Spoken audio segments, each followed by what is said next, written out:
Mali kono ani Mali ko ka fo ka wali nyima do aw ka nyima dan la sagana wati be Cherif la TV jakanso fe amaye dien fon fa fe ka damne togo daw dugu misemanu dugu baw fakasi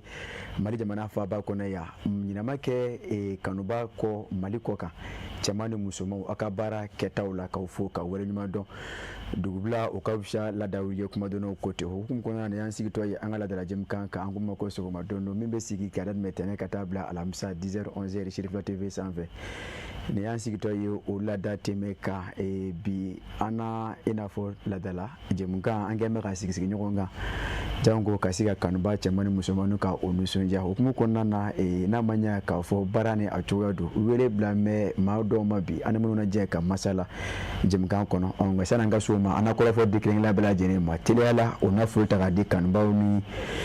ma o kelen go fo ko to no jamu fo mawyi ama damene kilibele ya fanfe balma ke sogoma ama ni sogoma kon bashitila bashite de mado am ya latanu wati ne bi Cherif la TV sanfe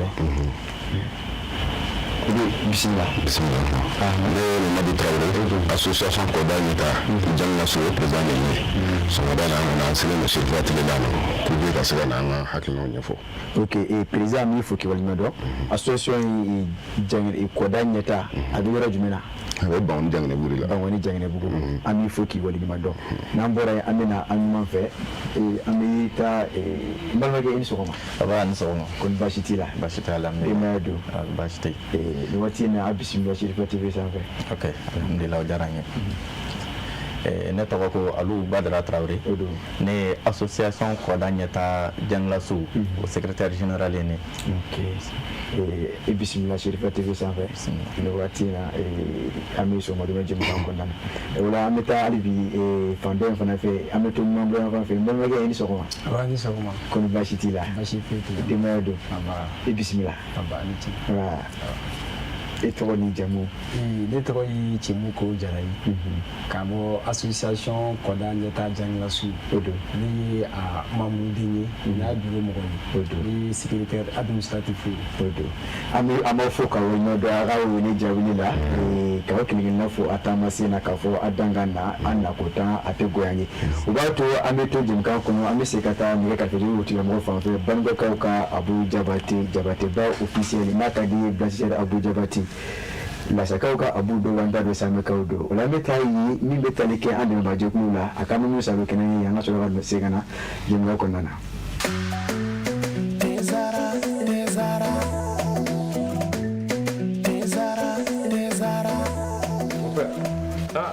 temo amona gani dey abe min wuli tasuma kawa mon père Mali bebe ni nene bara ni Afrique be ni nene ni infusé ka ji kala ka ke teka o nene jela mon père ni ka tedme ani mbo kundo dima te zara mon père am bebe ko kele na sare ni akuma bay e ni do na surprise kilo ni do bien mangani sisan wani ye te ko ta te zara te ka tedi abisa abisa babo ni te wala men ni ya la kura ka sagi kana na ka ken ko wa ne ba infusé de mi ha même bien ya kle quoi ablema wa jema o ne de tew ka te so za bole be fele fe ngade jama jara ka duwa ke te zarai makele ngadanga mena buji e Allah farafide no jara ka duwa ke te zarai makele ngadanga mena mudu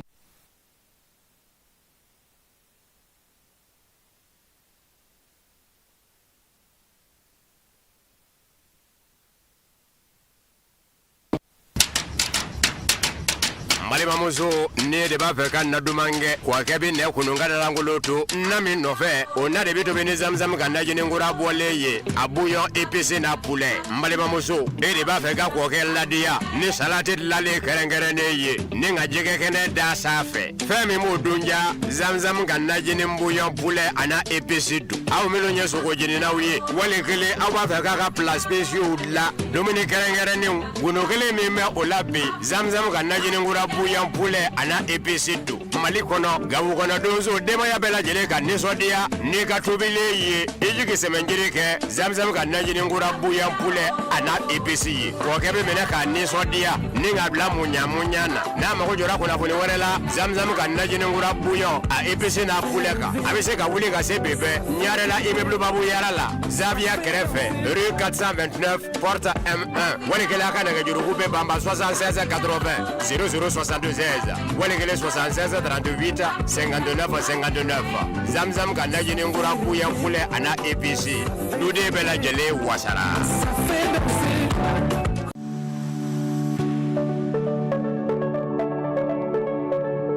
abebida mineya Malila anga usine be ciment gla en fait ya na be keni jensirge nani jien laban binen kroye mi na famele do en fait CMM ale be ciment gla wasa kase ka unga haminango bela jelenta anga sanche ukono do ka bara fanga kapo afamba ye beton armé so ani bara caman be mununa olu ciment sugandili beke ni wolu malidi akulu ka gele abe fen caman kun mina lakanale do pudai CEM2 42.5 ciment abe la bara fen chamana abe bara dawla ani aketugo nyuma yira sanche ukono CEM1 42.5 kulu geleya da aklanendo sanche ukama inafo sangaso abe nyogo mine kanya aprempre mandi wana be me abe fanga soro katafe ni siman krengrene fly CMMSA ayaka nyema yira wakaka chesiri kofo made in Mali hokum konala ani aklara kasimanglan mume damfara yira anga sinyesibu barala no beke ka beni anga sanche bele bawye Mali kono tie glanfo la ngana glanendo Malila sima anga bara antara nana bana kote kudandele ba tema sura ula alibi kawfo ka walma do ka fo asole me shiri flat tv jakan sura so madono jemu kan odo nai amanya ka fo donga temene ko fe ni munya ngele ngata mu saluke juwa fe kono ka sangani bara obulda chogoyi ula sananga kuma di anga do maweluma ankeme ka bara miziki sengani odi dugu kungango o kalama yi ana fereke ko kuma ba mu ko salu ko de kan ba jamani musulman sana na sura ka kuma di anga mawelelo ma ka ula aminta odi jamana ka fasiriye ni obe isor ko fo kasane isor ka biboni ni obe be arabado juro tlen ngonu kono to samba fa ngonu woro ma bolko ba fla ken woro bishige ale fla olu ken ka tomi sigi aka ka ira ka fo mi betale ke singali jamana masaka kuntigi ni obetale ke basir jumai faila akume tamana faso Mali kono ka beni kunu tarata don juro tlen ngwa ali shigi okumu konna na mi betale ke fasir ke banu oye mugai al amudu ayi ayira ka fo mi betale ke singali jamana masaka kuntugo basir jumai jakar fai ayi bunye ke nishi faso malima ka beni kunu chwekalo klemwa anishegi ajigina panguji kena kuno ka beni gene tan watu ye aéroport international président Kitala ni abisi ngala ajigina ko fe 120 panguru kono ni betali kenya ke fama general d'armée Assimi Goïta alefe o kele ko fe kasi funguruni ke ye masake sigora la o fla o labana ko kunoro minga o de ye kuluba ye kala dunia ka fo ye o tara ko kuratu ka ta hakila mfali alibi munu konana daw sera fencha amumu kala dunia ka fo ka sanani akatama ye akeme ka gira ka fo barakinyonya tama ani benyonya tama do odekera alefe kasiga nishi faso Mali jamanamo kasanani aka la seluye ayinunke ni kunafundlawe sigi ko fe basiru joma fe ye ayira ka fo adenna ne bamako konna na no obe Mali jamana fa ba ko fo ibaye ka fo ko bila kote ba faso Mali ani sengere jamana ni n'i y'a ta lajɛ baarakɛɲɔgɔn de bɛ o ni ɲɔgɔn cɛ depuis lawale fo ka se bi ma a ko jamana dɔw minnu ye teriɲɔgɔn sigi ye n'u k'a ma ko les liens historiques d'amitié de fraternité de bon voisinage a labanna ka yira k'a fɔ n'i y'a ta k'a lajɛ faso Mali ani Sɛnɛgali jamana de ala yɛrɛ ka latigɛ kɔnɔ o ye position géographique ye b'a ye k'a fɔ jamanadenw minnu bɛ ɲɔgɔn sɔrɔ gun sigi la a ko hukumu kɔnɔna na a ko ni nana a kunbɛla kunbɛtɔ ɲuman ni jara a yɛrɛ ye kosɛbɛ bawo n'i y'a ta k'a lajɛ jamanakuntigi jamana dalimɛ Asimi Goyita ye a kunbɛn cogo la jatigiya minɛ kɔnɔ i n'a fɔ o ye kɛwale ye Mali jamana kɔnɔ min a labanna k'a yira k'a fɔ ale nakun o tɛ fila ye fɔlɔ a bɛ gale ka tasibila kɛ ka ɲɛsin Mali jamanadenw bɛɛ lajɛlen ma ka sanga ni jarawulakuluw ka kɛwale min kɛra faso Mali kɔnɔ ni a kɛra sababu ni ka maa caman kɔnɔ bɔnɔ o nin na a ko ale namɛ o sanga fo la o tɛmɛnen kɔfɛ a y'a yira k'a fɔ ale ni jamanakuntigi Sɛnɛgali dalimɛ Asimi Goyita o namɛ ka se ka hakilinaw da yira ɲɔgɔn na ni a bɛ se ka hali bi ni nkura fiyɛ Sɛnɛgali jamana ni Mali jamana cɛ ɲɔgɔnya baaraw la maadama min bɛ tali kɛ yiriwa kotigɛ olu ka se ka sɔrɔ min bɛ tali kɛ fana ka lakanako bunna kun kan a dama dogo a la k'a fɔ min bɛ tali kɛ bi jarawulakuluw ka lamɔlamɔgɔ la faso Mali kɔnɔ a ko a bɛ bɛn diɲɛ maa ka fara anw kan cogo min na ka se ka ngara da jarawulakuluw la ko bawo n'i ye duga ye maa su kan i b'a fɔ ko bɔn dɔ su kan hukumu kɔnɔna na a ye a yira k'a fɔ a ko ni nisɔndiyara ka sanga ni bonyanya baara in ye min kɛra a fɛ faso Mali o de kɔnɔna na n'an ye histoire bila min bɛ tali kɛ kanabila ni o ye indépendant ye an b'o ta teliya la n'an y'o ta an bɛ taa min bɛ tali kɛ Kayi kaw fɛ yen k'a fɔ Kayi polisilakaw o ye tɛgɛ da maa saba bɔ ɲɔgɔn kan misizon don a ko baara in a kɛra o fɛ juillet kalo tile 25 su ka dugujɛ tile 26 la a ko ka sanga ni kunnafoniyaw ye b'a ye k'a fɔ misi 36 bɔ ɲɔgɔn kɔ o de su in na juillet kalo tile 22 ka bɛn ni a tile 23 ye dugula min bɛ sili minnu kofɔ kusane yɛlɛmarakafo kɔnɔ tumana min na ni maa min ka misiw kɔni suyana o taara a ta da finitigilamɔgɔw tulo kan olu ye ɲininiw don sen kan o de y'a to o taara dugudala ni o bɛ ncila kɔfɔ ni o bɛ Kayi ani Sajo ni ɲɔgɔn cɛ ye o taara sɔrɔ misi dɔw kɔni bɛ yen min bɛ tali kɛ kilomɛtiri 15 bɔ ɲɔgɔn ko bɛ ani Kayi dugu ni ɲɔgɔn cɛ hukumu kɔnɔna na maa saba bɔ ɲɔgɔn ko siganama olu sɔrɔ la ye tigɛ dara olu kan o nɔn kɔni fɛ polisilakaw labanna ka hali bi ka to ni ɲininiw ye ɲinini minnu kɛra sababu hali bi cogo min o ka se ka tigɛ da misi ninnu kan o kɔni y'a yira k'a fɔ kumana min na o taara tigɛ da maa saba ninnu kan ni misi dɔw ye o kun kɛn bɛ ka misiw fanba feere ka ban misiw fanba feerelen o kɔni tigɛ da o kan hali bi misi tɔw olu ni olu bɛ sen na bawo finitigilamɔgɔw o y'a yira k'a fɔ ka sanga ni o ka wulikajɔw ye maadama ka sanga ni directeur régional de la police de Kayi ni o bɛ contrôler principal Tapa Uri Dema Diallo ko fɔ ale ka laɲini hakilinaw ye e b'a ye k'a fɔ o na o seko ni o damayira kɛ ka nɔfɛtugu jamana ɲɛmaaw yɛrɛ ka hakilinaw na cogo min na misi minnu kɔni tunun bɛ olu ka se ka ye a ko misi 17 bɔ ɲɔgɔn ko olu kɔni n'i y'a ta ka lajɛ bɛ encore manka misi 17 de b'a jɛ o kura misi 17 minnu b'a jɛ olu kɔni bɛ o wuli ka jɔ la su ni tile jan ko o bɛ se ka tigɛ da o misi 17 kan k'a ta k'a di a tigilamɔgɔ ma ko k'a to sira tɔ ni k'a kaleya k'a yira k'a fɔ min bɛ tali kɛ nin ɲɔgɔn kɛwale la a bɛ deli ka kɛ Kayi kelen marabolo kɔnɔ ka sanga ni maa dɔ ye tuma min tigɛ kun dara a kan k'a yira k'a fɔ a kun ye saga ni ba dɔw olu fana su ye bɛɛ kɛra Kayi marabolo kelen kɔnɔna na polisilamaw labanna ka taa tigɛ da o kan k'olu sɔrɔ ka taa di o tigi ma ka to hali bi indépendant kɔnɔ ka taa kalabankorokaw fɛ k'a yira k'a fɔ yen ba polisilakaw ka sanga hali bi ni o ka wulikajɔw ye juillet tile 22 su ka dugujɛ tile 23 la o ye tigɛ da maa dɔ kan san 24 bɔ ɲɔgɔn ko a tɔgɔ o de ye BK ye tumana min na ni o ye tigɛ da a kan finitigilamɔgɔw kɔni kɛlen ka larawuli kɛ o taara sɔrɔ maramafɛn dɔ kɔni bɛ a ka gulobi jufa kɔnɔ maramafɛn min kɔni don n'i ye a ta k'a lajɛ a ko yamaruya tɛ a bolo tumana min na a k'o mara o k'a ma ko une arme à feu de fabrication artisanale o kɛlen kɔfɛ ka tigɛ da a kan e b'a ye k'a fɔ a kɛra ɲamakɔrɔ kuranin kɔnɔ a kun bɛ moto sanfɛ o kɔni y'a yira k'a fɔ ka fara marifa in kan min bɛ tali kɛ marifa in yɛrɛ cartouche a kun kɛn bɛ k'a sɔɔri ka ban koyi cartouche 4 bɔ ɲɔgɔn kɔ o kun b'a la ani ka fara fɛn caman wɛrɛ kan o kɔni ye tigɛ da a kan bawo siganamaw don n'a ma ɲa k'a fɔ diɲɛ kɛn tɛ e mɔ i k'a ye ni maramafɛn ye k'a fɔ o yelen e bolo i na taa e yɛrɛ ɲɛfɔ Facile Keba Sara Traoré ale de ye o fasiri anyo o salo kabo indépendant o kono na ñu bla ameta nouvelle horizon konna na mi be ni da kura ko fo ameta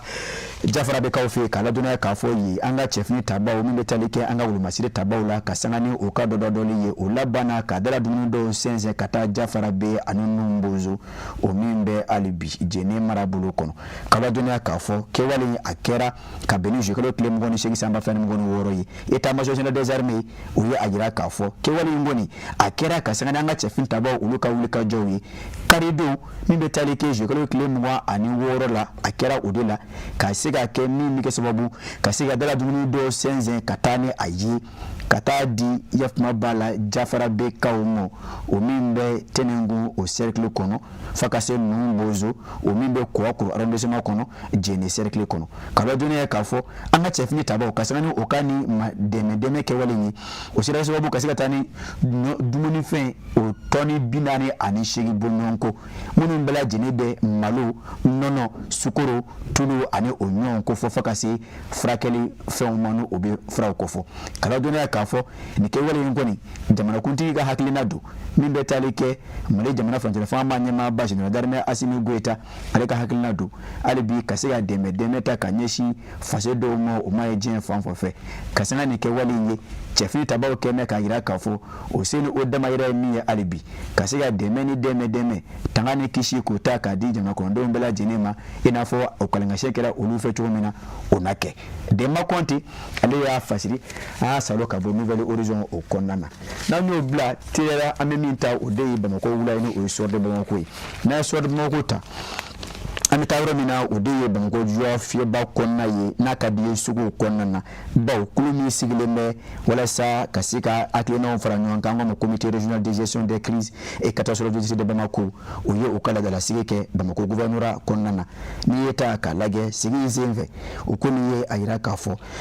bi juwa fie koni asibe ko femme de la dumuna wa mi metalike tajula essence ni gazoli onu chama o fana o bade o koni bombe bi mali jamana fanchama fe sigi ngera ka benin tene dum je galo klem ngoni le samba fleur ngoni wori comité régional o ayira kafo la de la sigi ni abeke o fe anyama ya kunta me ka di mo gouverneur o yorema ni obe abla kulubali kofo sigi ngoni asira akira sababu o kasiga hakilo daira nywana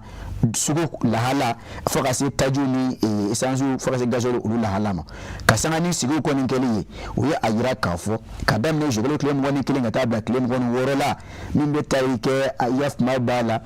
dala dumi buna kumuka fakasi tajuma bango kono ako chama farala o blangora okano o stokuye o labana ka ayira kafo ulla ni bami malaka ke abedo jamana nyama ka hatlina kono obeye kasika dala dumuni amake fe feye madama ne jama kondo mako dojo ala ka salo ka bo fon refe kamera ye faso mali kono ako obeke ako mi yeke bar duma yo mitra jovia kono mina mbala kananga do utaka fenvera songo ka ako oyeke bar duma yi okumo kono mi betalike yaf mabala DGCG uluka no rebala madam jawara kongo aba ale ko nga ko fo damna ay ayira ka fo amedo na fo bi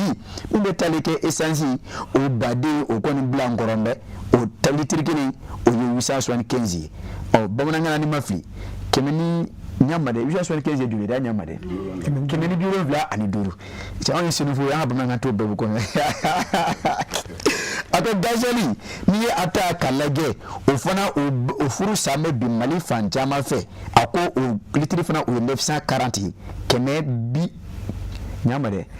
940 kemeni bishegi ani shegi ako o litri ako kuma kona ay alabana kayira ka fo gaz bitani fana o fana bi ka fara oblaje ne kay baye ka fo jovia o konna na ako mi metalike yaf mabadala dunu fana na a conseiller aux affaires économiques et financières du gouvernement Mamadou Traoré ala yira ka fo jovia o kono bi fenchama kono bi mi ni abisiga ke sababu albi ka mo ka siga o nindunga soro ako ni ke wale inketo jamana nyama o fe o deye kasiga albi kasiga do fara kewaluka ani chesuruka janko mali jamana kono dun ulu kasiga onindu soro o moko manya fona kasoro amakeni degu ani gele yaye kasi abo bi kuno bla kuna meta nouveau réveil konna na nyota mi me kibaru duma okofo odebe okono bawo ayira me kafo kabo leru woro katabla lere tan woro bunyongo faka teme oka akobi alhamdulillah rabbil alamin kuranko abe odakun ka faso mali jamana konna na ako makanga tigara fo ola wow ako bawo ni atara lage adama kulubali ale de ye afasiri ako bikoni alhamdulillah do ako ni akanyi akafo akanyi ako mi metalike bi kurango kono buna kunka faso mali kono madama bamako kono ya ako ma hukuma foko eri woro ko bi akacha ertan woro bunyongo yere ye ako kurame odeke bi maufe kasoro ama anye komi ako okoni lahalado mi be jamana nyema okacha siru kofo ako madama ni ataka lage jamana nyama fura da mama e baje kafo kurangoi abe wuri ka jola janko fura jonka se kasoro ola ako ni iya ta kalage bi kurango koni ningura kafia ala noya kado ala ako okoni uyeki barudumaye ko wa jamana kono don chaga kun sige me kanungo no goi ako madama mi metaleke chaga yoro la kenyere chaga yoro yere ako a ulu bila makoni tare do bawni ata kalage e kuranko adegu akuma farabu uluka watete menola ako nka bi mi metaleke mabisiga fo alaba ana kurantiga no ko bla do fo kono bawo kuranko ni abala ka ke tare ye ako nana kaba mimi fuye akanye komi ako alino kera adola ateme ola ka damine etano woro anakunga ako bi ma chama bala ko soro korango buna kunka ako ola korango ministre min bebi ni oyi professeur Chemoko Traoré ako abena fo anaka okadi ina fo fasiri ke ba ya siba chomina ako na manya ka fo alibi jamana nyama ko nga wulika jodo ako ningoni mabisiga tare fo wa kasiga doke alibi jamana nyama uyi bara mi ngoni flani ubi alla chomina alibi doga siga fara ninga doka na bo alla alibi amna ko etan wora anuko chomina abisiga ke ermuwa anani 24 sur 24 di fasiri ke ba adama kulubali ale de ya fasiri ka bo nouveau réveil kono kasani okabi boli kaseka ufu kokora malikono ane malikoka ansala kami fara nyonga kuno fono ko buna kunka ode yeninje ola ina manya ka fo singene fe bo ode be ko masurugu kanu ko jia anase kata bango kauka abu fanfe akala gede akata ne jua fe kono senne ninga mawelo anga karinywana malima muso ne de ba fe kan na dumange kwa kebi ne kununga da ranguloto na min no fe ona de bitu bini zamzam kan na jini ngura boleye abuyo EPC na poulet malima muso e de ba fe ka ko ke ladia ni salate lale kerengere ne ye ni ngajike kene da safe fe mi mu dunja zamzam kan na jini mbuyo poulet ana EPC du aw melo nyeso ko jini na wiye wale kele awa fa ka place spécial la domini kerengere ni guno kele mi me olabi zamzam kan na jini ngura buyan poulet ana EPC du malikono gawu kono dozo dema ya bela jele kan ni sodia ni ka tobile ye ejuke semenjiri ke zamzam kan na jini ngura buyan poulet ana EPC ko kebe mena kan ni sodia ni ngabla munya na ma ko jora ko la ko wala zamzam kan na jini ngura buyan a EPC na poulet ka abise ka wuli ka se bebe nyare la ibe babu yara la Zavia Grefe rue 429 porte M1 wale kele aka na juru be bamba 76 80 0062 16 wale kele 76 38 59 zamzam kan na jini ngura kuya kule ana EPC nude bela jele wasara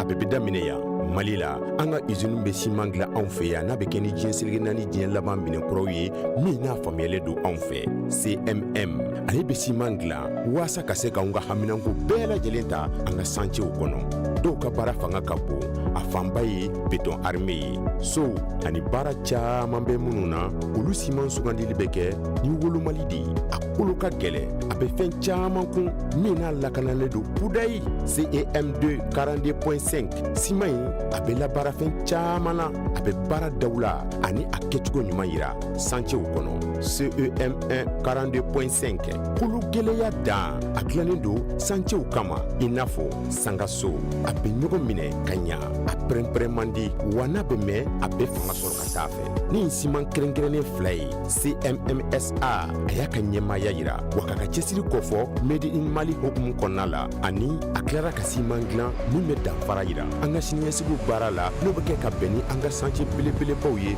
Mali kɔnɔ diɲɛ dilanfɛnw la ŋana dilannen don Mali la siman an ka baara.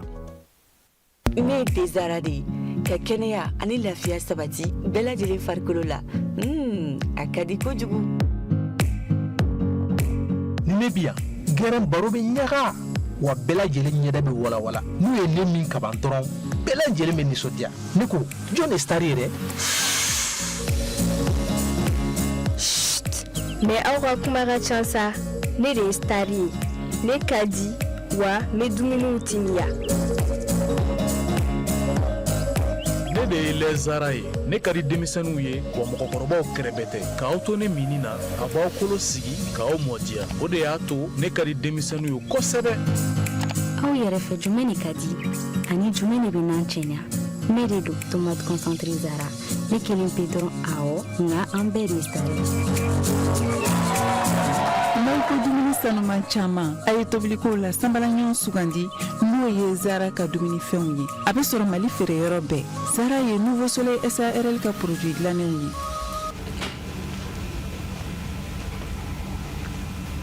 n taara n nana somɔgɔ sama tɛ o la bamananw ko ten k'aw fo k'a waleɲuman dɔn ma ɲina k'a fɔ jamukan ni waati in na an bɛ direct kan Shirifula TV sanfɛ an bɛ direct kan an ka bɔlɔlɔw sɔrɔ cogo bɛɛ lajɛlen na a Facebook fo ka se a YouTube ma an bɛ direct kan ni waati in na maaw sɔgɔlen bɛ se ka to an na o la nin yɔrɔ la ka Siyaka Kulubali fo bamanan maatigi Kulubali Masani Moriba ka Siyaka Kulubali fo a ka cɛsiri la kosɛbɛ Siyaka Kulubali o la bi an bɛ se ka don jɛmukan kɔnɔ jabaden n'an ye Siya fɔ an bɛ yɛrɛ fo e bolonden ta o ye yɔrɔ dɔ Ala ka kisi bɔ dimi tɔɔrɔ ma o la président n taara nana tandigɛba tɛ o la anw ye kɔrɔfɔ daminɛ na k'a fɔ aw bɛ jɛkulu dɔ tɔgɔ la n'a fɛ ka mɔgɔ hakili jigin jɛkulu in tɔgɔ la hali bi.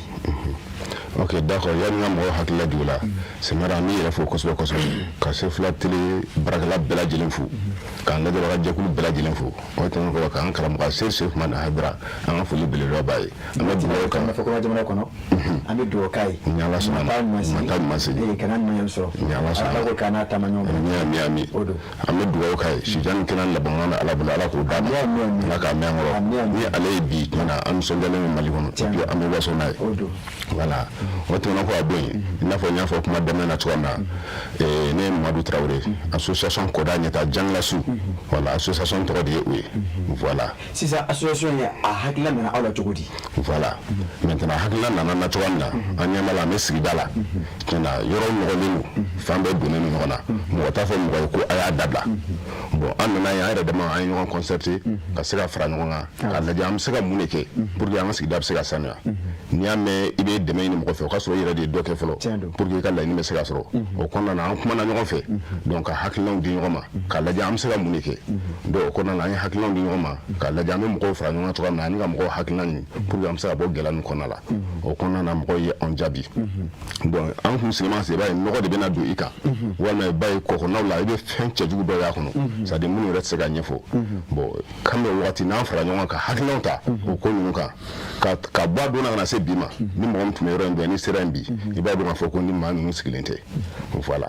Sisan o la président k'i fo kibaruya dɔn n bɛ segin secrétaire général ma k'a fɔ secrétaire général o la aw ka jɛkulu a ka baaraw bɛ Janginɛbugu de couvrir wa tellement a kɛ mɛ ka yɔrɔ dɔ de cibler a ka baara in kɔnɔna na.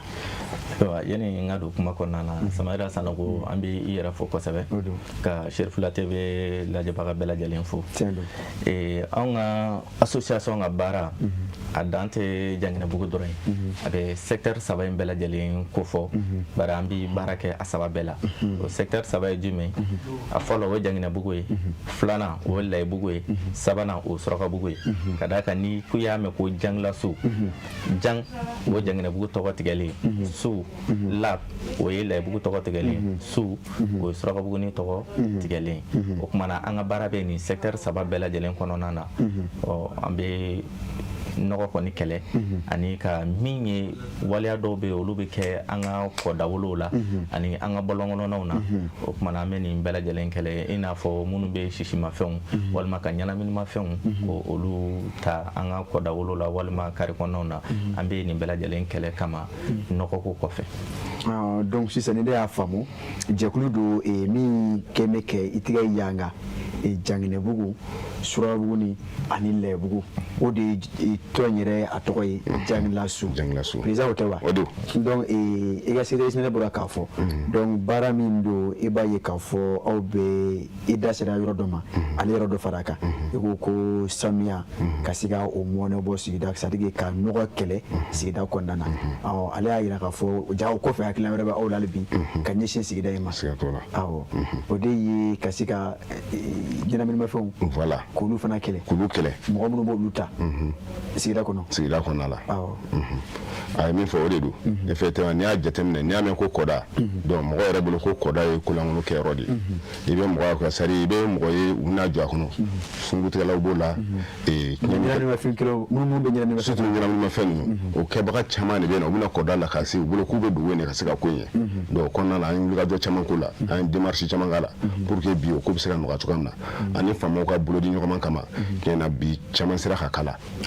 vraiment caman kɛra la baasi tɛ o la an b'aw fo an bɛ taa secrétaire administratif fan fɛ baara min ni aw bɛ a la a y'a daminɛ a bɛ waati jumɛn bɔ ani a daminɛ ni aw fɛ sisan a yɛrɛ ka yeta la baara bɛ ka kɛ aw sago ye wa yanni ka kuma daminɛ Sumayira Saneko ni e yɛrɛ fo ka Sirifila TV baarakɛla bɛɛ lajɛlen fo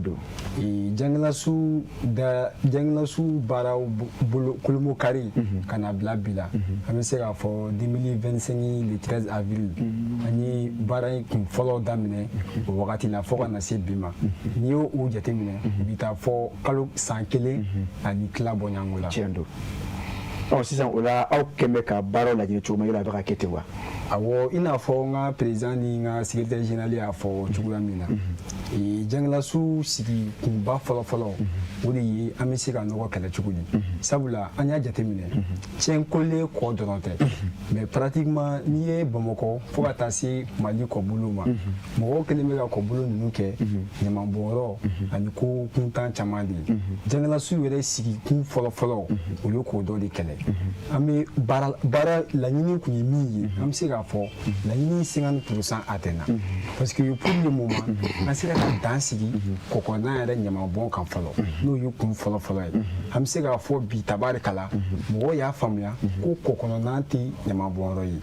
laɲini filanan ni o ye wale jugu minnu bɛ ka kɛ kɔkɔnɔ an bɛ o siratigɛw kan ka taga i n'a fɔ président y'a fɔ cogo min na ani polisiso ɲɛmaaw bolo bɛ ɲɔgɔn bolo à chaque fois an yɛrɛ b'u ye kɔjugu ninnu fɛ u bɛ tagama bɔ walasa n'u ye kolankolonw ye u bɛ se ka dan sigi olu la cogo min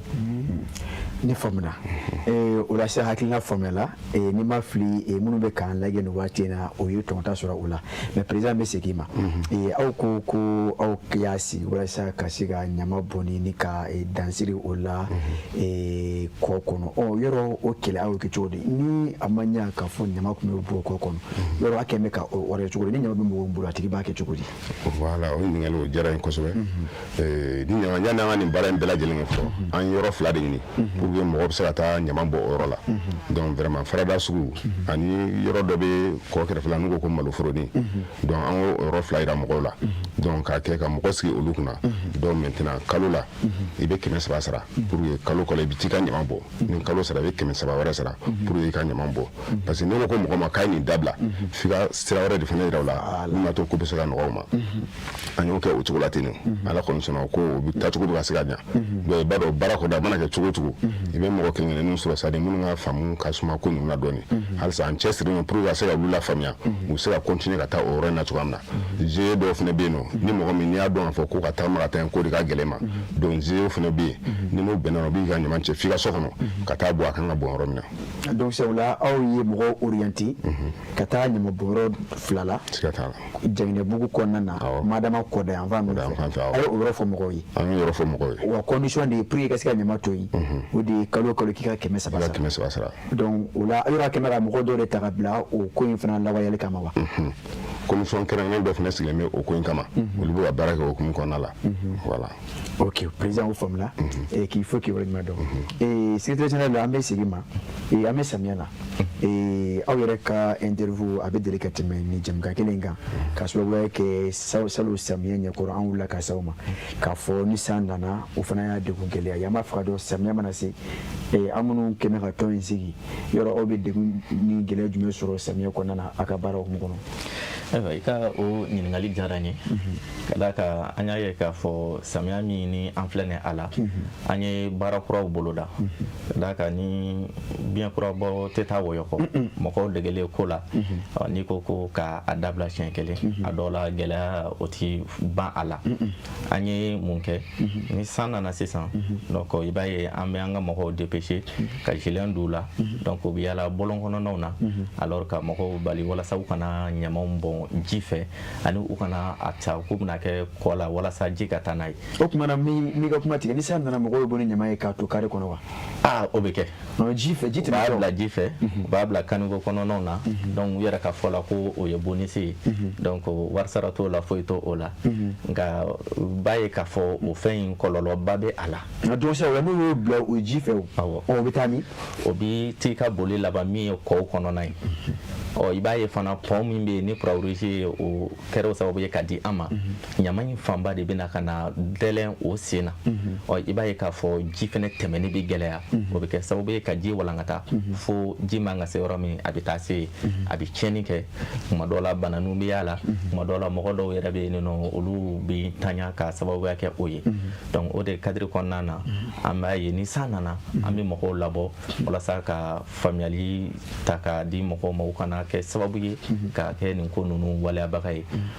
an ye sensibilisation caman kɛ a ko la an ye vidéo kɛ o tɛmɛnen kɔfɛ ka bɔ yen nɔ an donna duw yɛrɛ kɔnɔ ka ɲɛfɔli kɛ nin bɛɛ lajɛlen fɛnɛ tɛmɛnen kɔfɛ ka bɔ yen an ye dununfɔla yɛrɛ bila a ka yaala nin secteur 3 bɛɛ kɔnɔna na min ye Janginɛbugu Layibugu ani Surakabugu kɔnɔna ye walasa waleya min ni a bɛ ka kɛ mɔgɔw ka se ka a dabila ani sugu kɔnɔnaw fana na n'o ye Farada sugu yɛrɛ ye cikan sera nin bɛɛ lajɛlen na. ok o la n b'aw fo ka waleɲuman dɔn hali bi an bɛ tɛmɛ ni ɲininkaliw ye an bɛ taa secrétaire administratif o fan fɛ k'a dɔn k'a fɔ aw ka yɔrɔ n yɛrɛ taara munumunu a kɔnɔ n'i y'a ta k'a lajɛ a sɔrɔlama salon samiya ani ɲinɛ samiya kɔ in a tɛ kelen ye yɔrɔ aw ye kɔ bɔra wa secrétaire administratif n'a bɔra n'a ma ɲɛ k'a fɔ a bɔra a bɔ kun ye ji ka tɛmɛ ye yɔrɔ kɔ bɔli ni bi cɛ a kɛlen bɛ ka mesure wɛrɛ kuraw fana bila parce que ni kɔ kɔni bɔra o b'a yira k'a fɔ ko yɛlɛma dɔ b'a la ka don secrétaire administratif. awɔ ni fo i ka nin ɲininkali la awɔ kɔ bɔra a bɛ wagati ni bɔ mɔgɔ min kɛra kɔ yɛrɛ bɔli sababu ye n bɛ profiter k'o tigi fo ni o ye Musa Tarawele dɔw b'a fɔ o ma Bill an ye wele lase Bill ma ko a ka n'an dɛmɛ yaasa an ka kɔ bɛ se ka bɔ an ye cogo min sabula an y'a jateminɛ k'a fɔ ji bɛ kɔlɔlɔ min don kɔdala somɔgɔw kan a fanba fɔlɔ an t'a fɔ ko kɔ bɔli baliya dɔrɔn don nka o jɔdaba b'a la o le sera a ma a nana a ye kɔ bɔ an ye kɔ bɔlen an ye o kɔfɛ an y'a jateminɛ k'a fɔ n'i y'a mɛn ko kɔ bɛ labɔ a bɛ girin de a bɛ fa de mun de b'a girin mun b'a fa o ye caman bɛ sɔrɔ an yɛrɛ ka wale juguw fɛ n'o ye ɲama bɔnni ye kɔ kɔnɔnaw na kɔ bɔlen kɔfɛ an ye baara fɔlɔfɔlɔ minnu boloda o de ye ka don dukɔnɔmɔgɔw kan du minnu bɛ kɔda wolow la fo ka taa se kɔ kɔfɛlaw ma ka taa se misiriw ma an donna bɛɛ kan k'a ɲɛf'u ɲɛna nin wale min ye n'an continuera nin fɛ a bɛ se ka kɛ sababu ye mɔgɔ min ye kɔ labɔ an ye a bɛ se k'a la décourager o de hukumu kɔnɔna na u fɛnɛ sɔnna u y'a lamɛn an bɛ taalen halisa o de siratigɛ kan ɲaman tɛ bɔn kɔ in kɔnɔ en même temps ani wale jugu minnu bɛ kɛ olu bali. président nyamate bo ko kono wari jugu munu be ke ko nu bale yalo ya fa cho mu barama na cho do ko nimbi onu be memi fi o mu ko dagwa de gira abi ulu kawdo so roba effectivement abe mo so munu ba fo ay ambe e ko e beta e kuyi ta ba an ta bon abu mo so roba o chama mesro o no ko ga mo ko de o kile no parce que ni a jete na jamana ngono shara jamana de do shara mbi bedi ante mo mi ga critique ayre am nga teme sera fa ante na bela jelen fe ska dam les sensibilisation na ka dabla ka dunu kusila o bla ka do su ko na la ka dam na fo bi an rebe ano chef la tuana pour que ça la seliga mo be sera fama o na ngona chama o tebe ko fe do mo ni soro la jamana kana shara mboliga ni la sera do le be barake o tukola teno o de la mga yara femme fe ka kuma mo fe wala no ko se ka dabla ni ma dabla ni soro la nyangi ni bala mi nga bo mo sobe nyangi ni bala wa nyangi ni bala ko sobe penalty ba sanction bala wa ko sobe re mais président aywa no do aywa bashte ko sobe re ula nyama ko ni ya tara ala gani sanana an bala ko de be bona e kachaya nga duma ke chogo so dutigi de bala ako je kulu sigito au yi dutigu la dunia alawa madama munu be ko da fa fe ayi asara oru chamana wa okera a chama yɛrɛ dutigiw caman ba dutigi caman ba n'u u kuloba na nin wagati yɛrɛ la u b'a dɔn k'a fɔ ko min kɛra an kan ka mɔgɔw lafaamuya ni siraw sɔrɔ an y'a kɛ hali n'a ye mɔgɔ minnu sɔrɔ waleya in na n'a cɛman ye an b'a to fo dutigi bɛ sɔrɔ du kɔnɔ wagati min na an bɛ sɔrɔ ka déplacer ka taa yira k'a fɔ i ka mɔgɔ ye nin waleya in kɛ mais man kan k'a bila sariya ka sira kan donc peut-être a yɛrɛ b'a ye k'a fɔ vraiment fɛn fɔra a ɲɛna ni a bɛ yafa ɲini a b'o yafa ɲini a ye sabali ni ala sɔnna ma ɲɔgɔnna wɛrɛ tɛna kɛ parce que tuma dɔ la mɔgɔ dɔ bɛ bɔ fɛn dɔ kalama i b'a sɔrɔ dɔ tɛ bɔ a kalama donc sira o sira kan k'a to pour que o fili bɛɛ bɛ se ka bɔ yen cogoya min na donc an tɛmɛn'o sira bɛɛ lajɛlen fɛ sinon bi dutigi caman b'a kalama i n'a fɔ n y'a f'i ɲɛna kuma daminɛ cogoya min na association bɛ sigi wagati min na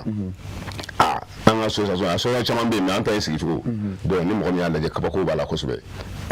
sisan o la Seydina Alternative aw ka association ani association wɛrɛw bɛ baara la ɲɔgɔn fɛ Jɛnɛbu kin kɔnɔ wa mais sani o ɲininkali jaabi i m'a fɔ Abu Jabate i ka fɛɛrɛ kɛ i ka seko ni dɔnko dɔ fara ɲɔgɔn kan n'an ye ɲininkali jaabi an ka fiɲɛ bɔ an senkɔrɔ Jabate fɛɛrɛ ko la ko balimakɛw ka Abu ɲɔgɔn tɛ ko min fɔ a ma nɔgɔ dɔɔni Seydina Alternative an ka t'e fan fɛ sisan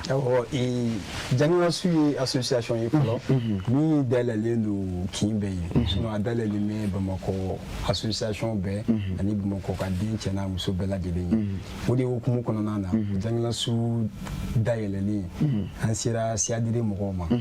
an bɛ fɛ an n'u ka kɛ tɔnden ye laɲini jumɛn de nana n'o ye an y'a ye k'a fɔ Jɛnɛbu kɔnɔna na siyadire ye association ye min bɛ association tɔw bɛɛ lajɛlen fara ɲɔgɔn kan walasa Jɛnɛbu laɲini min ye o bɛ se sabati cogo min o de siratigɛ kɔnɔna na an sera siyadire mɔgɔw ma o fana ye wele jaabi u ko baasi foyi t'a la ni aw kilina de ye dugu baara ye aw kilina de ye dugu tagaɲɛ ye anw fana dayɛlɛlen don aw ye Jɛnɛbu kɔnɔ bi ka taa o avril la fo ka na se bi ma ani siyadire mɔgɔw de bɛ ɲɔgɔn bolo ka baaraw bɛɛ lajɛlen kolomokari ɲɔgɔn fɛ o kɔfɛ tuguni ni bɔra Jɛnɛbu gun kan n bɛ taa Lɛbugu fana gun kan Lɛbugu fana u ka jeunesse faralen ɲɔgɔn kan ka association min fana créé don n'a nataw la an bɛ ka kow boloda walasa Jɛnɛsu kana kɛ Jɛnɛbu dɔrɔn ta ye Jɛnɛsu ka kɛ i n'a fɔ a tɔgɔ b'a fɔ cogo min na kin saba in bɛɛ k'a yɛrɛ sɔrɔ a kɔnɔ kin saba in association a sifin tɔn a musojɛkulu tɔn fo ka taa se a maakɔrɔba tɔn ma u bɛɛ k'u yɛrɛ y'a kɔnɔ sabula n'i ko ko kɔ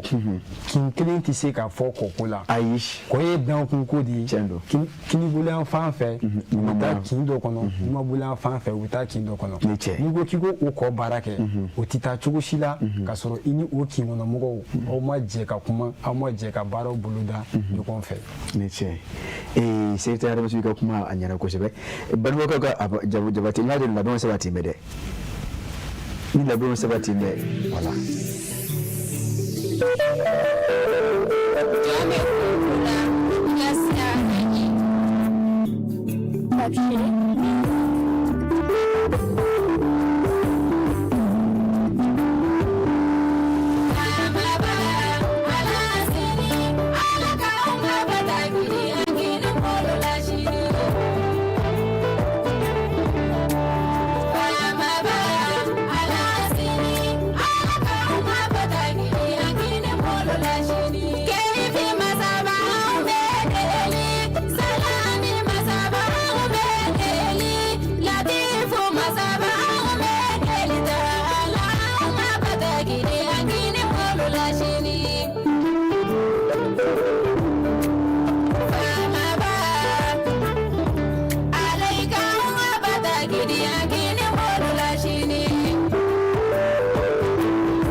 ka o bangebaaw dɔn balimaw ka ɲɔgɔn dɔn ka ɲɔgɔn kanu o ye anw ka ɲɛnamaya sigi cogo ye depuis lawale wa n'o kɛra a dɔw la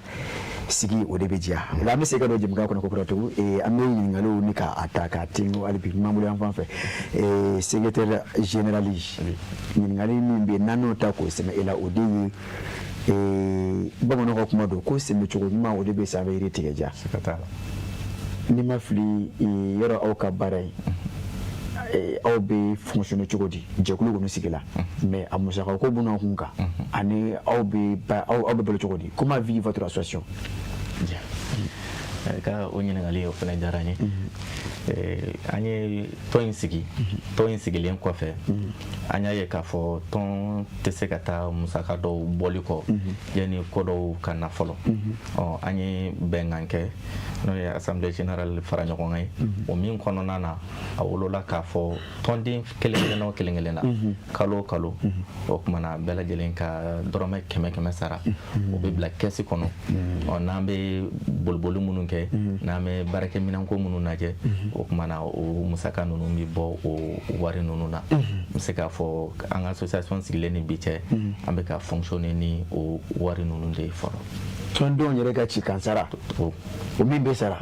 kalo 100-100 o kuma a tɔndenw ka ca dɔɔni wa a ka ca alhamdulillah a ka ca mais aw kɛmɛ ka wari kalifa joona a t'o di ne ma cɛ wari bɛ yɔrɔ min na bɛ yen dɛ sisan wari bɔra ne tun b'a fɛ ka don tɔn na nka ma ɲɛ doni ko a bɛ wari min bɔra kalifa ɲini ne yɛrɛ la sa président bɛ kɛ baasi ye wa n'o tɛ baasi ye ayiwa ne ko nin tɛ en tant que danaya bɛ yen ka baasi a ma danna wa ayiwa wariko la danaya bɛ yen nka tuma dɔ a tɛ sɛgɛsɛgɛli bɛ nin yɔrɔ in na a bɛ an ka wari marala fo n'o ye mamadu npa jaabi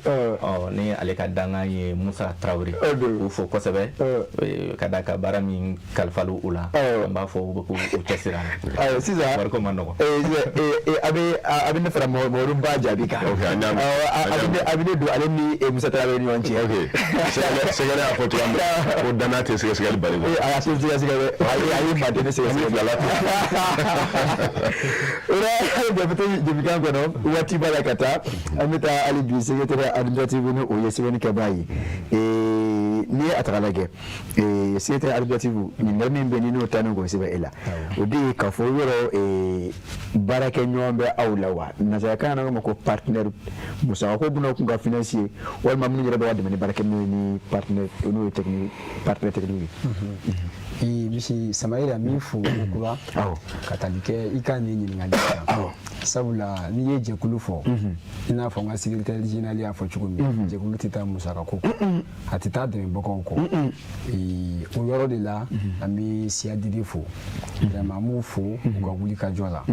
sabula Jangalasu dayɛlɛli ka se fɔ bi ma Jangalasu ye partenaire clé fiable min sɔrɔ n'o ye partenaire jɛlen min bolo dayɛlɛlen ma o ye su ani tile o de ye siyadidi ye n'an ka minɛnko wulila n'an ka fɛn o fɛn wulila olu de b'an dɛmɛ a siratigɛ bɛɛ lajɛlen na u seko an'u damayira la o ye siyadidi kɔfɛ partenaire min bɛ Jangalasu la o kɔni o ye Jɛnɛbugukaw ani Lɛbugukaw ani Surakabugunikaw de sabula olu ka fila ani olu ka dɔrɔmɛ o de bɛ fara ɲɔgɔn kan ka peluw san o de bɛ fara ɲɔgɔn kan ka buruyɛtiw san fo ka taa se ji minnu bɛ di mɔgɔw ma ani gan fo ka taa se fɛn wɛrɛ minnu ni mɔgɔw b'a ye jaw ni fɛnw na o la tiɲɛna an b'i fo o la président sisan ni maa b'a fɛ ka don Jangalasu kɔnɔ yɔrɔ ne ko a bulonda a datugu o tɛ dayɛlɛma ka bila de i b'a fɛ ka don i bɛ don cogo di voilà a dayɛlɛnnen don bɛɛ lajɛlen a donni ka nɔgɔn kojugu vraiment ni mɔgɔ min b'a fɛ ka don c'est à dire yɔrɔ fɛn o fɛn n'i bɛ don c'est à dire laɲini dɔ de bɛ tɔn mɔgɔw bolo u bɛ min ɲɛf'i ɲɛna min kan ka kɛ min man ka kɛ voilà ka se ka don kun fɛ donc c'est ça groupe créelen don bɛɛ lajɛlen donc ni bɛɛla groupe sanfɛ fɛn fɛn bɛ passer information bɛ bila a bɛɛ bɛ bila o sanfɛ pour que baara ka se ka kɛ ni sera secrétaire administratif ma ni sera segal fɛnɛ ma donc directement u bɛ walawala kɛ ni sera ne yɛrɛ fɛnɛ ma i kan ka don cogo min na a bɛ ɲɛf'i ɲɛna sinon gɛlɛya foyi t'a donni na a da kɔni yɛlɛnnen don 24 heures sur 24 heures bɛɛ lajɛlen sisan o la mais ni mɔgɔ mako bɛ Jangalasu la yɔrɔ sisan mɔgɔ bɛ k'a lajɛ jabaranin na Jɛnɛbuguka dɔ bɛ yen walima Lɛbuguka dɔ bɛ yen walima Surakabuguka dɔ bɛ yen a b'a fɛ k'aw lasɔrɔ a tigi b'aw lasɔrɔ cogo di yɔrɔ sɔrɔ kɛrɛnkɛrɛn de bɛ aw la wa tellement a bɛ kɛ cogo di ouais sɔrɔ kɛrɛnkɛrɛn bɛ an na voilà parce que surtout an ka charge yɛrɛ la o bɛ ne yɛrɛ ka du kɔnɔna la donc ni sera nin dɔ problème foyi t'a la ni sera nin fɛn fɛn fɛ yen secrétaire général administratif donc vraiment sira dayɛlɛnnen don awɔ baasi tɛ o la ka nɔfɛtugu secrétaire administratif dɔ kɔrɔfɔ o la an bɛ CADD maaw fo nin yɔrɔ la o yɛrɛ o nana jɛmukan in kan ka kɔn aw nalen ɲɛ an bɛ ka daminɛ coordinateur Musa ni Bala bɛɛ lajɛlen fitinin o de ye Njuguni ye nka n'i y'a ti ni bolokuru ye i bɛ mɛn k'o lakali an bɛ Musa ani Bala fo k'a fɔ fana ni an y'o fo min bɛ tali kɛ u ka sega la n'o ye Tayiru Keyita ye an b'o fo a n'an yɛrɛ ka professeur Jɛnɛ Pɛngiliba dakuruɲɛ kelen ka CADD tɔnden bɛɛ lajɛlen fo u ka wuli ka jɔ la o bɛ min kɛ Janginɛbugu a yiriwali kɔnɔna na an yɛrɛ an ye o caman seereya ni olu kɛra aw ka partenaire fiable ye u man ka balima la bon olu ko olu ta ye k'i yiriwali bunakun ye aw fana ta ye o ye i b'a ye k'a fɔ kɔnɔ minnu kɔni ka mankun ye kelen olu bɛ pan ɲɔgɔn fɛ donc o la an bɛ CADD fo président waati b'a la ka taa anw ta ye nin waati baara de ye o la an b'aw fo ka kuma lase aw ma an ka kɔrɔfɔ kuncɛ kɔrɔfɔ ninnu tugu ninnu na ni ka sɔrɔ ka jɛmukan ni k'a kuncɛ an b'a daminɛ président yɛrɛ la awɔ n bɛ foli di bɛɛ lajɛlen ma i n'a fɔ an ye foli kɛ daminɛ cogoya min na ka tila ka weleweleda kɛ sigida cɛ ni muso bɛɛ lajɛlen vraiment ko in vraiment n'i yɛrɛ nana a bɛ k'i kɔnɔ ko gɛlɛya b'a la i b'a sɔrɔ o t'a la a dayɛlɛnnen don bɛɛ lajɛlen de ye an ka se ka jɛ ka baara kɛ ɲɔgɔn fɛ an ka sigidaw bɛ bɔ nɔgɔ la cogoya min na parce que i n'a fɔ n y'a fɔ kuma daminɛ na cogoya min na n'i ko ko an ye dɛmɛ ka wara la o y'a sɔrɔ a kunkanfan b'i bolo donc an de bɛ sigida ka na a kana kɛ i n'a fɔ mɔgɔ min bɛ yen n'i ye se sɔrɔ dɔɔnin sigida la e bɛ se ka taa du san yɔrɔ wɛrɛ i bɛ boli ka bɔ sigida la donc an ka bɔ olu kɔnɔna la an ka lajɛ an bɛ sigida min na an ka essayer a bɛ se ka développer cogoya min na an bɛ se ka ko kɛ ka ɲɛ cogoya min na an ka jamana faamaw n'u yɛrɛ ye k'a fɔ ko aw yɛrɛ wulilen don k'a jɔ a b'a fɛ ka fɛn dɔ kɛ siga foyi t'a la u bɛ fara aw kan u bɛ aw dɛmɛ mais e yɛrɛ ma essayer ka foyi kɛ fɔlɔ e bɛ ka essayer ka fɛn fɛn lagosiliw kɛ fan bɛɛ lajɛlen fɛ k'a sɔrɔ e yɛrɛ ma foyi kɛ dɛmɛ cogo t'i la mais ni kɔni donna ko kɔnɔ k'a daminɛ n'i ye dɛmɛ ɲini a ka ca Ala fɛ i bɛ dɛmɛ sɔrɔ. Ne ye tiɲɛ ye a ye dɛmɛ ka wara la e yɛrɛ ka y'a kun yan fan fɛ n'o de tɛ maa ye an bɛ taa secrétaire administratif Segal fan fɛ o kɔrɔfɔ kuncɛ kɔrɔfɔ an ka sɔrɔ ka jibita bila yan kɔrɔfɔ kuncɛ kɔrɔfɔ la e bɛ se ka foli de lase min ye Janginɛbugu ka bɛɛ lajɛlen ma Lahibugu ka bɛɛ lajɛlen ani Surakabuguni ka bɛɛ lajɛlen ka ɲin'u fɛ fana baara min n'a daminɛnen filɛ u ka an dɛmɛ a la kosɛbɛ a kɛra dɔw ye a kɛra dɛmɛ nasugu walasa baara in a tali fanga an ka se a kɔrɔ an tɛna se ka bɔ kɔrɔfɔ in na k'a sɔrɔ an ma maa dɔw bɛ yen an ma foli lase olu ma ka d'a kan u y'an dɛmɛ ko in kɔnɔ kosɛbɛ bamananw ko ten ko maakɔrɔba in wɔrɔsu ɲɛfɛ min ye an ka conseil spécial n'o ye Bamusa Fofana an b'a fo nin yɔrɔ in na kosɛbɛ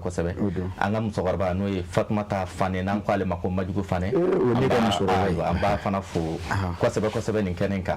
o tɛmɛnen kɔfɛ ka bɔ yen nin ko in bɛɛ lajɛlen boloboli ni an ka garanti an b'a fɔ n ko o ye commissaire Mɔnzɔn Kante ani a ka kɔmpol n'o ye Bakari Traoré tiɲɛ yɛrɛ la an mana s'u ma waati o waati o kumana u b'an bisimila ani ka an dɛmɛ an ka waleya ninnu kɔmpol Mɔnzɔn o ye n terikɛ ye kabi jeunesse la o ye n terikɛ ye a cɛsirilen don wa n'i y'a wele kuma o kuma a bɛ ka wele jaabi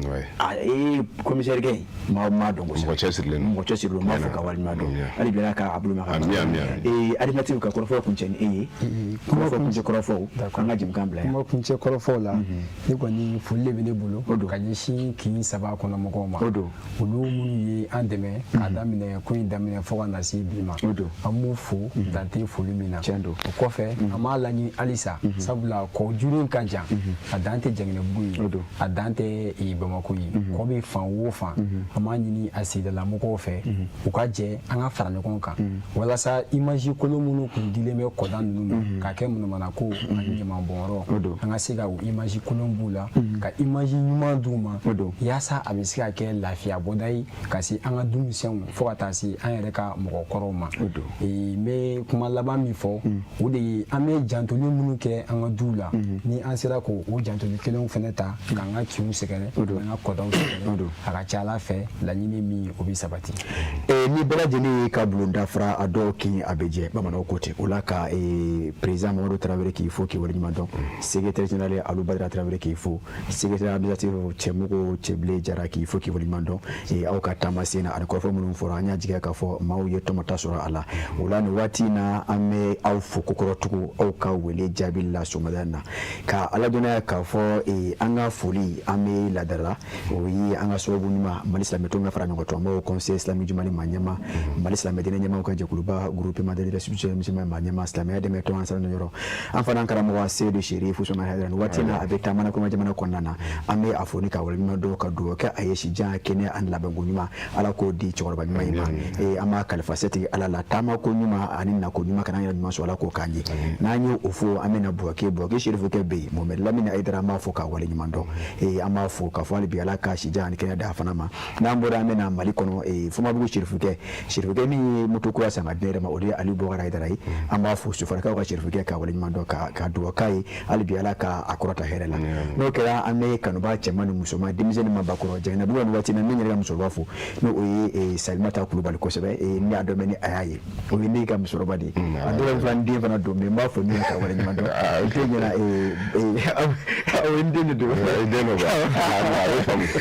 bɛ faamu o la ka bila jɛnɛ fɛ ka waleɲuman dɔn dɛmɛ baarakɛbaa o de ye Banikokaw ka Abu Jabate a tɛgɛ tun bɛ nɛgɛ kɛrɛfɛ juru la a b'a la k'an ten ci dɔw ɲɛ kan a bɛ ka dɔw ɲɛ jɛni k'o bɔ jango jɛmukan ka se ka danganamaya k'a fɔ ka waleɲuman dɔn fan dɔ in fɛ ka jaw cɛru jɛ bɛɛ ɲini kan n y'a fɔ cogo min na an kun bɛ direct ka Facebook YouTube ani ma fili an bɛ direct ka nin bɛɛ lajɛlen kan o sababu ɲuman o de ye Saka Kulubali Fanakaw ka Saka Jɛnkaw ka Saka Bamanan matigi Kulubali Masani Moriba k'a fɔ ni ka waleɲuman dɔn k'a fɔ la ka sijani kɛnɛ d'a ma ka baarakɛla bɛɛ lajɛlen fo yɛrɛ ci kɛ ɲuman na ni maa n'i ko k'i b'i ɲun da i b'i jugu ni k'olu caya o la bɛɛ lajɛlen ka foli sɔrɔ sigi bɛ kɛ jɛmukan in ka bin ni su janfara 23h30 ka taa bila 30 la sigi bɛ kɛ a kan ni Ala y'o yira an na o la sini 10h 11h ne ni aw an bɛ ɲɔgɔn sɔrɔ ka jɛmukan kura mɛn k'o danganamaya o la an b'a fɔ Ala ka diɲɛ waati wɛrɛ yira an na.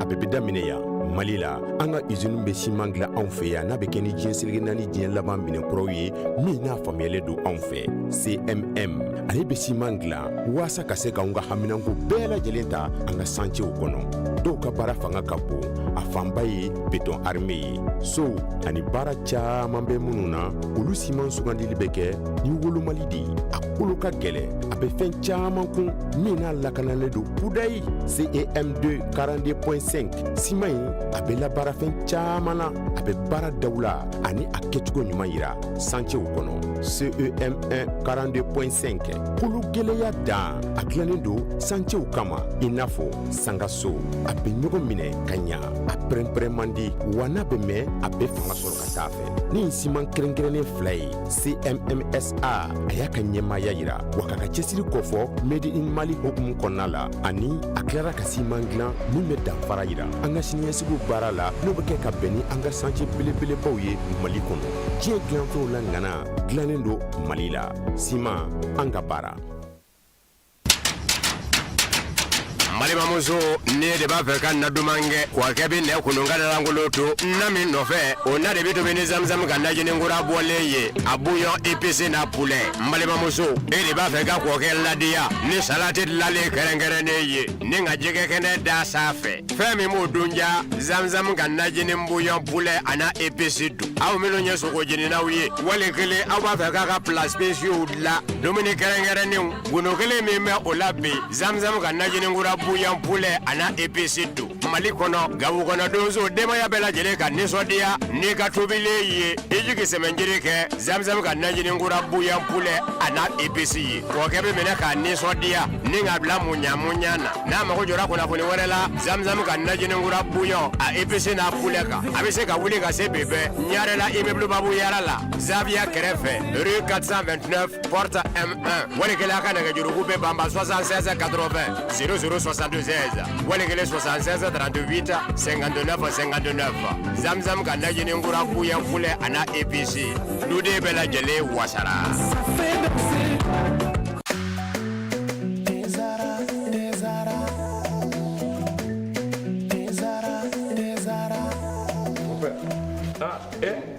Amona